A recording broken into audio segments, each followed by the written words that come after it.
was born in Lenox Hill Hospital about 150 years ago. Let's use that as an example. And I was born with a full head of hair, and I was the only baby girl born that day. So I was surrounded by all these bold, fat, Buddha, whining baby boys, which I think was the start of really the whole obsession I've had with men my entire life. That's number one. And people who know me for about 50 years know this is true. And now I'm dating these same fat, drooling,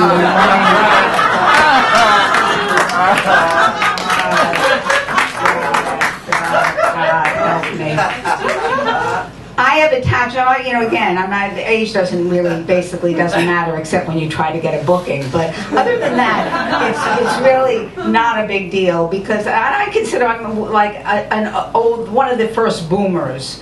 Because the other generation that I could say was probably the silent generation, there's nothing silent about me. So the boomers, we essentially changed everything we touch, we changed.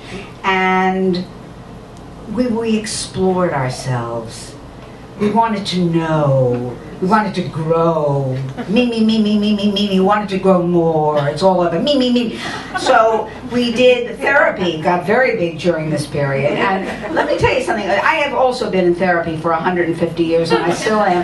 And I realized, like in one of my, moments of clarity, I know what's wrong with me. It's really very simple what's wrong with me.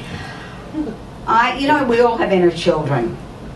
And you want to love your inner child and nurture it and make friends with it. Well, somewhere along the line with me and my inner, something went wrong. I don't know, some fight about nothing important, just something. And I am convinced my inner child ate my outer adult.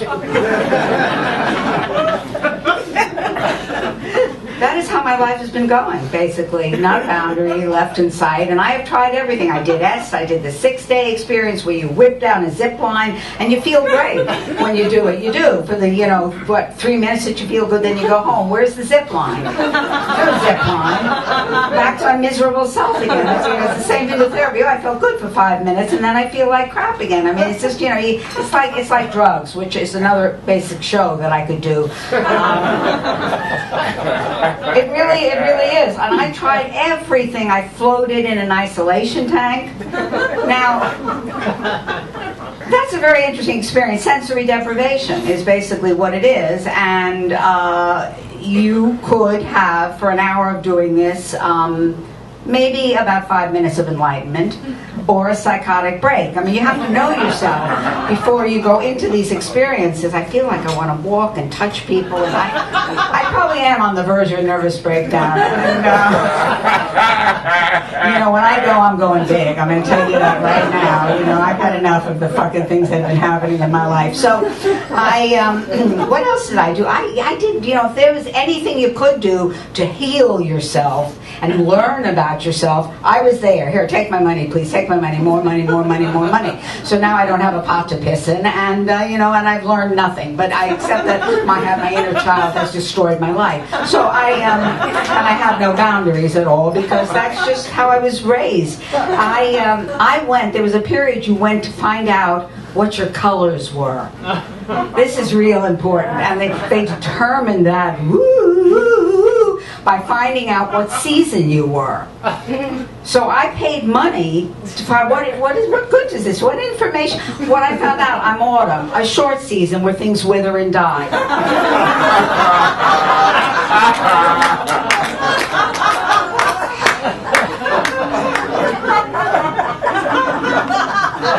You pay to have your self-esteem shat on. I mean, it's just really not right. It's essentially all of us, as human creatures, what are we made of? What do we become? What we become? Well, it has to do with the parents. It has to do with where did we grow up? What was our education? What foul DNA is floating through our bloodstream? You have to look at all that stuff. And I grew up with no boundaries, essentially. No boundaries in my schooling. I went to a communist school on the Lower East Side. My parents weren't communists. I'm not quite sure why I was there. We did not get indoctrinated, but we danced around the maypole and we saluted the worker. Pete Seeger was our singing teacher. I have the song still. One of the songs, This Land Is Your Land. Oh, you know, well, except for the Red Chinese National Anthem. That's a rare one. And then they sent me to Dalton. Ruined my life. Ruined my life. I know I spent at least with one of the therapists talking about, because I didn't fit. The total outsider at Dalton. And because they were rich and they had gone through the middle school together. And they hated me. That was also part of it, because I was so unhappy. And I had very long, dark hair. This isn't real. What a surprise. I had long, dark hair, bangs that came to here. And I was just, see, when I'm unhappy or scared or anything that's not, which I never really am, everybody thinks I'm angry. I have this kind of long face, so she's angry. Keep away from this, an angry woman with long, strange hair. Keep away. Horrible, horrible experience. Except for my acting teacher, may she rest in peace. But anyway, so choices. You know, we make these choices in our life. I mean, I'm choosing to stand here like a moron, thinking, ruin my day, ruin my weekend. I get nauseous, I get sick, I get diarrhea, and then I, tell my life story on stage, and it's over. And then I gotta look for another fucking booking, and it's like.